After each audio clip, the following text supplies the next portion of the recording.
Hi ಎಲ್ರಿಗೂ ನಮಸ್ಕಾರ. ಧ್ವನಿ ವ್ಲಾಗ್ಸ್ ಆ್ಯಂಡ್ ರೆಸಿಪೀಸ್ ಚಾನಲ್ಗೆ ನಿಮ್ಮೆಲ್ರಿಗೂ ಸ್ವಾಗತ. ನಾನಿವತ್ತು ಗಣೇಶನಿಗೆ ಪ್ರಸಾದ ಮಾಡ್ತಾಯಿದ್ದೀನಿ. ಪಲಾವು. ಗಣೇಶನ ವಿಸರ್ಜನೆ ಮಾಡ್ತಾಯಿದ್ದಾರೆ ಮಕ್ಕಳು, ಹಾಗಾಗಿ ಪಲಾವ್ ಮಾಡಿಕೊಡಿ ಅಂತ ಕೇಳಿದ್ದಾರೆ, ಮಾಡಿಕೊಡ್ತಾಯಿದ್ದೀನಿ. ಬನ್ನಿ ಹೇಗೆ ಮಾಡೋದು ನೋಡೋಣ.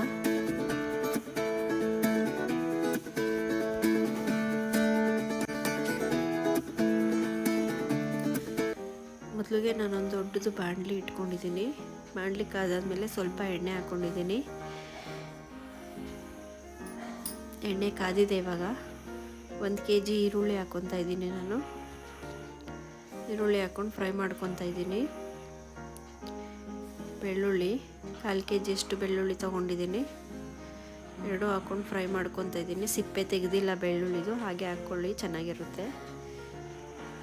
ನಾವಿಲ್ಲಿ 7 kg ಅಕ್ಕಿಗೆ ಮಾಡ್ತಾ ಇರೋದು. 7 kg ಅಕ್ಕಿ ತೊಗೊಂಡಿದ್ದೀವಿ. ಶುಂಠಿ ಒಂದು 2 ಕಪ್ ಅಷ್ಟು ಶುಂಠಿ ತೊಗೊಂಡಿದ್ದೀವಿ. ಚಕ್ಕೆ ಲವಂಗ ಹಾಕ್ಕೊಂಡು ಚೆನ್ನಾಗಿ ಫ್ರೈ ಮಾಡ್ಕೊತಾ ಇದ್ದೀನಿ. ಇವಾಗ ತುಂಬ ಚಿಕ್ಕ ಮಕ್ಕಳು ಸೇರ್ಕೊಂಡು ಕೂರಿಸಿದ್ದಾರೆ. ಪ್ರಸಾದ ಮಾಡಿಕೊಡಿ ಅಂತೇಳಿ ಕರೆದಿದ್ದಾರೆ, ಮಾಡಿಕೊಡ್ತಾ ಇದ್ದೀನಿ.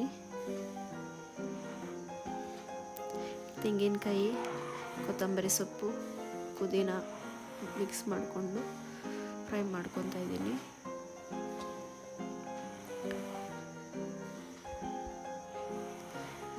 ಮೆಣಸಿನ್ಕಾಯಿ 1/4 kg ತೊಗೊಂಡಿದ್ದೀವಿ. ಹಸಿಮೆಣಸಿನ್ಕಾಯಿ ಹಾಕ್ಕೊಂಡು ಫ್ರೈ ಮಾಡ್ಕೋಬೇಕು. ಇವಾಗ ಕೊತ್ತಂಬರಿ ಮತ್ತು ಪುದೀನ ಇದೆ. ಕೊತ್ತಂಬರಿ 1 ಕಟ್ ತೊಗೊಂಡಿದ್ದೀವಿ. ಇವಾಗ ಸ್ಟವ್ ಹಚ್ತಾ ಇದ್ದೀವಿ. ದೊಡ್ಡ ಪಾತ್ರೆ ಇಟ್ಕೊಂಡಿದ್ದೀವಿ. 10 kg ಹಿಡಿಸುತ್ತೆ ಇದು. 10 kg ರೈಸ್ ಅಷ್ಟು ಮಾಡ್ಬೋದು. ಎಣ್ಣೆ 1 ಲೀಟ್ರ್ ಎಣ್ಣೆ ಹಾಕ್ಕೊಂಡಿದ್ದೀನಿ. 4 ಪ್ಯಾಕೆಟ್ ತುಪ್ಪ ಹಾಕ್ಕೊಂಡಿದ್ದೀನಿ. ಪಾತ್ರೆ ಕಾದಾದ್ಮೇಲೆ ಪಲಾವ್ ಎಲೆ, ಚಕ್ಕೆ, ಲವಂಗ, ಸೋಂಪು, ಕಸ್ತೂರಿ ಮೇಥಿ ಇದೆಲ್ಲ ಹಾಕ್ಕೊಂಡು ಫ್ರೈ ಮಾಡ್ಕೊತಾ ಇದ್ದೀನಿ. ಈರುಳ್ಳಿ ಹಾಕ್ಕೊತಾ ಇದ್ದೀನಿ. 1 kg ಅಷ್ಟು ಈರುಳ್ಳಿ ತೊಗೊಂಡಿದ್ದೀವಿ. ಈರುಳ್ಳಿ ಎಲ್ಲ ಫ್ರೈ ಮಾಡ್ಕೋಬೇಕು. ಇವಾಗ ಇದು ಒಲೆ ಜಾಸ್ತಿ ಉರಿಯುತ್ತೆ, ಅದರಿಂದ ಉರಿ ಕಡಿಮೆ ಮಾಡಿಕೊಂಡೇ ನಾವು ಮಾಡ್ಕೋಬೇಕು. ಇವಾಗ ಶುಂಠಿ ಬೆಳ್ಳುಳ್ಳಿ ಪೇಸ್ಟ್ ಇಲ್ಲೇ ಮಾಡ್ಕೊಂಡ್ವಿ ನಾವು. ಒಂದು ದೊಡ್ಡ ಬೌಲಲ್ಲಿ 1 ಬೌಲ್ ಅಷ್ಟು ಮಾಡ್ಕೊಂಡಿದ್ದೀವಿ.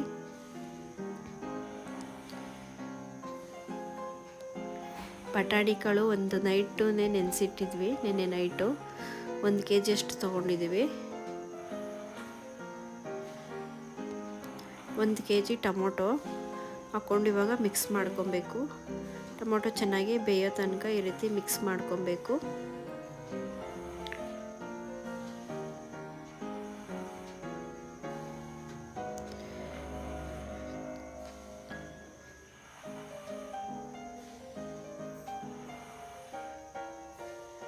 ಇವಾಗ ತರಕಾರಿಗಳನ್ನ ಹಾಕ್ಕೊತಾ ಇದ್ದೀವಿ. ಕ್ಯಾರೆಟು, ಬೀನ್ಸು, ನವಿಲುಕೋಸು, ಆಲೂಗೆಡ್ಡೆ, ತರಕಾರಿ ಗಣಪತಿಗೆ ಇಟ್ಟಿದ್ದು ಮತ್ತು ಎಕ್ಸ್ಟ್ರಾ ನಾವು ತೊಗೊಂಡು ಬಂದು ಹಾಕ್ಕೊಂಡಿದ್ದೀವಿ. ಪಲಾವ್ ಪೌಡರು 2 ಪ್ಯಾಕೆಟ್ ಹಾಕ್ಕೊಂಡಿದ್ದೀನಿ.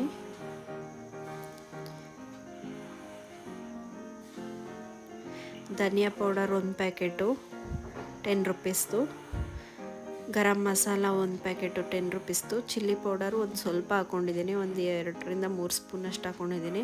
ಯಾಕಂದರೆ ನಾವು ಮಸಾಲೆಗೆ ಮೆಣಸಿನ್ಕಾಯಿ ಹಾಕ್ಕೊಂಡಿದ್ವಿ, ಹಸಿಮೆಣಸಿನ್ಕಾಯಿ ಖಾರ ಇರುತ್ತೆ, ಹಂಗಾಗಿ ನಾನು ಸ್ವಲ್ಪನೇ ತೊಗೊಂಡಿದ್ದೀನಿ. ಮತ್ತು ಉಪ್ಪು, ಇವಾಗ ಉಪ್ಪು ಹಾಕ್ಕೊಬೇಕು. ತರಕಾರಿ ಕಾಳಿಗೆಲ್ಲ ಉಪ್ಪು ಹಿಡಿಬೇಕು, ಅದರಿಂದ ಉಪ್ಪು ಇವಾಗಲೇ ಹಾಕ್ಕೋಬೇಕು. ನಾನು ಒಂದು 7 ಹಿಡಿಯಷ್ಟು ಉಪ್ಪು ಹಾಕ್ಕೊಂಡಿದ್ದೀನಿ. ಇದಕ್ಕೆ 7 kg ಅಕ್ಕಿ, ಅದರಿಂದ ನಾನು 7 ಹಿಡಿಯಷ್ಟು ಹಾಕ್ಕೊಂಡಿದ್ದೀನಿ. ಎಲ್ಲದಕ್ಕೂ ಅದೇ ಸಾಕಾಗುತ್ತೆ. ತರಕಾರಿ ಮತ್ತು ಅನ್ನಕ್ಕೆ ಎಲ್ಲದಕ್ಕೂ ಸೇರಿಸಿ ಇವಾಗಲೇ ಹಾಕ್ತಾಯಿದ್ದೀವಿ. ರುಬ್ಬಿಟ್ಕೊಂಡಿರೋಂಥ ಮಸಾಲೆ ಹಸಿ ವಾಸನೆ ಹೋಗೋ ತನಕ ಮಿಕ್ಸ್ ಮಾಡಿಕೊಂಡು ಸ್ವಲ್ಪ ಕುದಿಸ್ಕೋಬೇಕು. ಈ ರೀತಿ ನಾವು ಟೇಸ್ಟು ನೋಡೋಕ್ಕಾಗಲ್ಲ, ಅದರಿಂದ ಒಂದೇ ಸರಿ ಉಪ್ಪು ಹಾಕ್ಕೊಂಡಿದ್ದೀವಿ. ಅಕ್ಕಿನ ನಾವು 20 ನಿಮಿಷ ಮುಂಚೆನೇ ನೆನೆಸಿಟ್ಟಿದ್ದೆ. ನಾನು ಅಕ್ಕಿ ನೆಂದಿದೆ ನೀಟಾಗಿ. ಈ ರೀತಿ ಮಿಕ್ಸ್ ಮಾಡ್ಕೊತಾ ಇದ್ದೀನಿ. ಇವಾಗ ಒಂದು ಪಾತ್ರೆನಲ್ಲೇ ಅಳತೆ ಮಾಡಿ ಅಕ್ಕಿ ಹಾಕ್ಕೊಂಡಿದ್ದೀವಿ. ಮತ್ತು ಎಷ್ಟು ಅಕ್ಕಿ ಹಾಕಿದ್ನೋ ಅಷ್ಟು ಡಬಲ್ ನೀರು ಹಾಕ್ಕೊತಾ ಇದ್ದೀನಿ.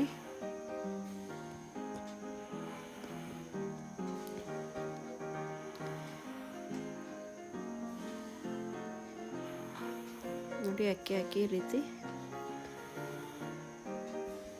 ಮಿಕ್ಸ್ ಮಾಡ್ಕೊಂಡಿದ್ದೀನಿ. ಇದು ನೀರು ಸುಂಡೋ ತನಕ ಈ ರೀತಿ 2 ಸಾರಿ ತಿರ್ಗಿಸ್ಕೊಬೇಕು. ಪೂರ್ತಿ ನೀರು ಸುಂಡಾದ್ಮೇಲೆ ಫುಲ್ಲು ಲೋ ಫ್ಲೇಮ್ ಮಾಡಬೇಕು. ಮೇಲ್ಗಡೆ ಒಂದು ಪ್ಲೇಟ್ ಮುಚ್ಚಿ ಅದ್ರ ಮೇಲೆ ಬಿಸಿ ನೀರು ಏನಾದರೂ ಇಡಬೇಕು, ಭಾರ ಇರೋವಂಥದ್ದು. ಆವಾಗ ಚೆನ್ನಾಗಿ ಅರಳುತ್ತೆ. ಒಂದು 10 ನಿಮಿಷ ಆದಮೇಲೆ ಗ್ಯಾಸ್ ಆಫ್ ಮಾಡಬೇಕು. ನೋಡಿ ಆಗಿದೆ. ಇವಾಗ ಎಲ್ಲೂ ಮುಳ್ಳಕ್ಕಿ ಆಗಿಲ್ಲ, ಕೆಳಗಡೆ ಸ್ವಲ್ಪ ನುಸಿದಿಲ್ಲ, ಚೆನ್ನಾಗಾಗಿದೆ, ಚೆನ್ನಾಗಿ ಬಂದಿದೆ. ಮುಂದಿನ ವಿಡಿಯೋದಲ್ಲಿ ಸಿಗೋಣ. ಬಾಯ್.